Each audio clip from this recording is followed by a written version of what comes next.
Suatu hari di tahun 2018 di Hawaii, terdengar pesan yang meresahkan yang mengguncang seluruh pulau. Ancaman rudal balistik mendekati Hawaii. Segera temukan perlindungan. Ini bukan latihan. Untungnya peringatan ini ternyata error.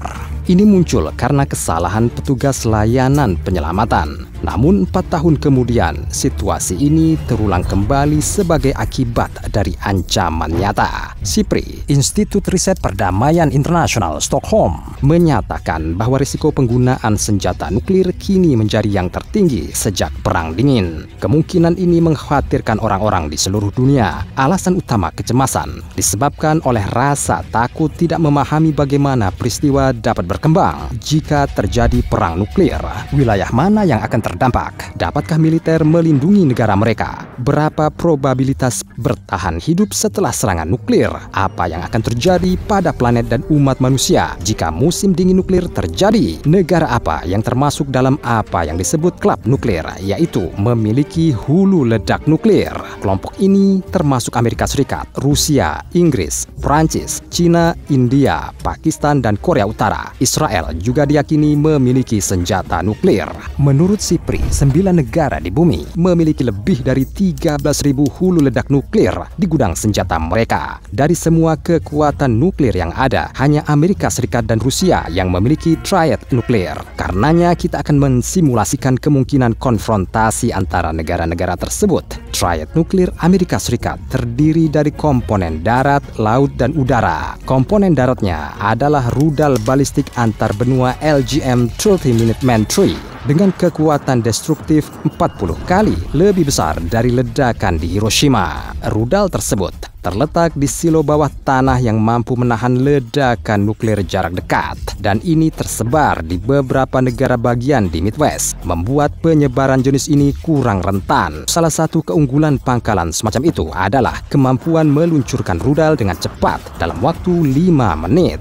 Juga, jika terjadi kehancuran pusat kendali peluncuran, rudal ini dapat diluncurkan dari jarak jauh dari pusat komando udara. Jenis kapal induk kedua adalah rudal yang diluncurkan dari udara dengan hulu ledak nuklir dan bom nuklir pada Boeing B-52H Stratofortress dan pembom strategis B-2 Spirit. Keuntungan utama dari kapal induk jenis ini adalah jika perlu, pembom dapat ditarik sebelum misi diluncurkan. Juga sulit untuk mendeteksi rudal yang sudah diluncurkan di radar musuh. Ini akan mempersulit pasukan anti rudal musuh untuk melenyapkannya. Dan lebih dari 70% dari semua hulu ledak nuklir Amerika Serikat ada di kapal selam nuklir kelas Ohio. Keunggulan utama mereka adalah kemampuan manuver yang tinggi dan kesulitan untuk dideteksi musuh. Setiap kapal selam membawa hingga 24 rudal balistik antar benua Trident. Rudal yang diluncurkan kapal selam dianggap sebagai senjata paling berbahaya dalam perang nuklir hipotetis. Lalu apa jadinya jika salah satu negara tetap memutuskan untuk menggunakan senjata nuklir? Jika terjadi ancaman serangan nuklir yang nyata, Amerika Serikat akan bertindak sesuai dengan rencana operasional terpadu tunggalnya. Tugas utama pertahanan strategis adalah mengamankan keamanan presiden dan kunci pertahanan Amerika Serikat. Jika Presiden Amerika Serikat berada di luar pos komando stasioner, seperti ruang situasi Gedung Putih atau pusat operasi darurat kepresidenan, dia berkomunikasi dengan Pentagon melalui perangkat portofolio nuklir. Setelah Pentagon memastikan bahwa presiden yang memberi perintah, tindakannya tidak bisa ditolak. Tapi siapa yang akan memberi perintah jika presiden berada di pusat ledakan saat serangan pertama dan mati? Dalam hal ini, urutan suksesi diatur dalam konstitusi. Jika presiden tidak mampu, tempatnya harus digantikan oleh wakil presiden. Berikutnya dalam daftar: Ketua DPR, Presiden Senat, Menteri Luar Negeri, dan kemudian para menteri mengikuti dalam urutan tertentu. Jadi, mari kita kembali ke kemungkinan serangan. Sasaran Rusia dapat berupa wilayah Amerika Serikat dan salah satu negara NATO di Eropa. Segera setelah satelit pengintai inframerah mendeteksi semburan api kendali dari rudal balistik antar benua dari pangkalan rudal di Rusia Selatan. Informasi ini dilaporkan kepada Presiden Amerika Serikat. Komando Serangan Angkatan Udara Amerika Serikat beroperasi sesuai dengan instruksi pada peringatan nuklir. Flash prioritas segera dikirim ke pasukan lintas udara dan pasukan darat yang waspada. Awak pesawat yang berlokasi di berbagai belahan dunia beroperasi sesuai dengan satu rencana operasional terintegrasi. Dalam beberapa menit, kru siap tempur menuju titik pivot mereka di dekat Rusia. Pada saat yang sama, misil jauh di dalam tambang di Midwest disiagakan penuh. Kapal selam dengan rudal balistik di atas kapal pergi menuju pantai Rusia. Sementara kapal selam tempur dikirim untuk mencari kapal induk rudal kapal selam Rusia untuk segera menghancurkannya. Rudal nuklir Rusia mencapai targetnya di Eropa Barat. Presiden memberikan perintah untuk melakukan serangan balasan. Pada saat yang sama, Inggris melancarkan serangan nuklir pembalasan di kota-kota besar Rusia. Dan Moskow memberikan perintah terakhir untuk serangan nuklir skala penuh. Begitu ICBM Rusia naik ke atmosfer, gelombang sistem pertahanan rudal Amerika segera beraksi. Pada tahap lepas landas rudal, mereka akan mencoba menghilangkannya dengan sistem laser on board. Kemudian pencegat berbasis darat akan beraksi. Menurut perkiraan awal, sistem pertahanan rudal akan mampu menghilangkan sekitar 56% rudal balistik. Namun setengah dari senjata mematikan itu akan dapat mencapai tujuannya. Bersamaan dengan peluncuran sistem anti rudal di Amerika Serikat, perintah diberikan untuk tanggapan skala penuh.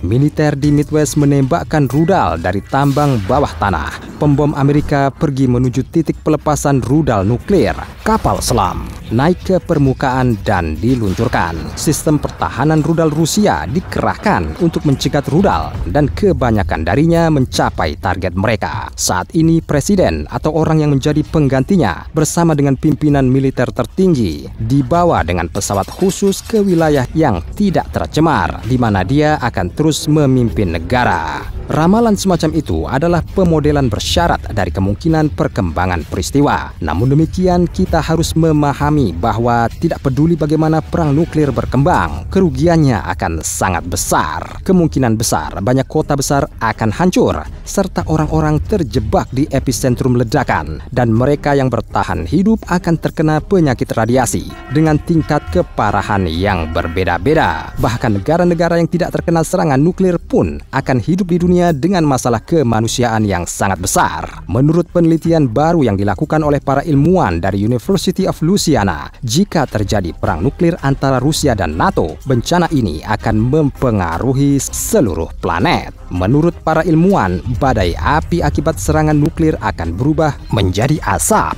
Ini akan menghalangi sebagian besar sinar matahari dan menyebabkan gagal panen global yang pada gilirannya akan menyebabkan kelaparan global. Selain itu, pemodelan menunjukkan bahwa suhu akan segera menjadi lebih dingin di bulan pertama setelah ledakan nuklir di bumi. Suhu rata-rata planet akan turun 10 derajat Celcius, turun di beberapa daerah sebesar 30 derajat. Ini adalah penurunan yang lebih signifikan daripada yang diamati selama zaman es terakhir. Penelitian menunjukkan bahwa setelah penerapan serangan nuklir, suhu di lautan juga akan turun dengan cepat, dan angka ini tidak akan kembali ke level sebelum perang untuk waktu yang lama. Jumlah es laut akan meningkat miliaran kilometer persegi. Di belahan bumi utara, banyak pelabuhan laut besar akan segera diblokir, dan es laut akan bergeser, tidak hanya memblokir pelabuhan, tetapi juga menyebabkan terhentinya pelayaran di belahan bumi utara. Ini akan menyebabkan terhentinya perdagangan dan masalah pengiriman makanan ke berbagai daerah. Suhu yang lebih rendah dan lebih sedikit sinar matahari akan menghancurkan semua alga, tulang punggung rantai makanan di ekosistem ini. Ini terutama berlaku untuk Atlantik Utara dan Samudra Pasifik. Di lautan juga di darat akan terjadi kelaparan. Penelitian menunjukkan bahwa dalam model Rusia versus NATO dibutuhkan waktu puluhan tahun untuk memulihkan daratan dan ratusan tahun untuk memulihkan lautan. Dan pertanyaan pertama yang muncul sebagai akibat dari ramalan tersebut adalah bagaimana umat manusia dengan tingkat perkembangannya dalam sains, filsafat, dan humanisme sampai di ambang akhir peradaban. Kita harus segera menyingkirkan senjata nuklir di seluruh negara. Namun kemunculan senjata jenis ini di abad ke-20 memungkinkan untuk mengurangi jumlah konflik global yang berlangsung selama bertahun-tahun dan menciptakan keseimbangan kekuatan yang bertahan lama antara negara-negara terbesar. Sekarang situasi di dunia telah dibawa ke tingkat ketegangan yang tinggi di antara para pemimpin nuklir. Aktivis di seluruh dunia menekan pemerintah mereka mencoba memulai proses menciptakan komitmen untuk tidak menggunakan senjata nuklir atau perlucutan senjata nuklir sepenuhnya. Mereka bertindak dengan harapan ketegangan nuklir akan teratasi. Jika tidak, umat manusia akan tersandera dalam situasi ini.